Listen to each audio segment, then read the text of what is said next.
পতাকা হাতে কাঁধে কাঁধ রেখে এক কাতারে বিভিন্ন শিক্ষা প্রতিষ্ঠানের শিক্ষার্থীরা। ট্রাম্পের অভিবাসী বিরোধী নীতি ও ধরপাকড়ের বিরুদ্ধে ক্ষোভে ফুঁসছেন তারা। সপ্তাহখানেক ধরে চলছে আন্দোলন।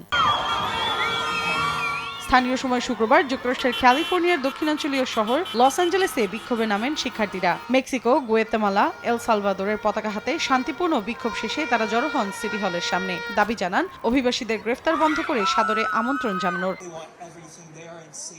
একই দিন বিক্ষোভে উত্তাল হয়ে ওঠে ওয়াশিংটন ডিসি। ট্রাম্প প্রশাসনের অধীনে ফেডারেল কর্মচারীদের পাশাপাশি একাধিক সংস্থায় কর্মরতদের ব্যাপক ছাঁটাইয়ের বিরুদ্ধে প্রতিবাদ জানাতে কেন্দ্রীয় সেবা ব্যবস্থাপনা ভবনের সামনে জড়ো হন তারা। ডোনাল্ড ট্রাম্পের পাশাপাশি টেসলার নির্বাহী পরিচালক এলন মাস্কের সমালোচনাও করেন বিক্ষুব্ধরা। যখন গণছাঁটাইয়ের বিষয় আসে তখন এটি শুধু উপরের আদেশেই হওয়া উচিত নয়। ছাঁটাই খুবই জটিল একটি প্রক্রিয়া, সেখানে শ্রম অধিকার রয়েছে এবং তা বাস্তবায়নের বিষয়েও রয়েছে।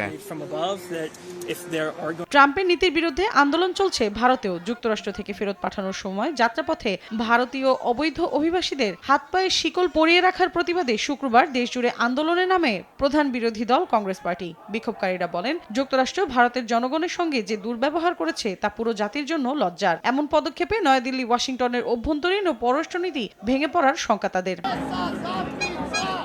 একই দিন সরকার বিরোধী আন্দোলনে ফুঁসে ওঠে স্লোভাকিয়ার রাজধানী ব্রাতিস্লাভা। প্রধানমন্ত্রী রবার্ট ফিকো রুশপন্থী নীতির বিরুদ্ধে প্রতিবাদ জানিয়ে তার পদত্যাগ দাবি করেন বিক্ষুব্ধরা। বলেন, স্লোভাকিয়া ইউরোপের একটি রাষ্ট্র।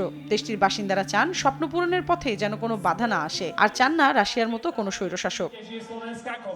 মৌসুমীর সাথী, সময় সংবাদ।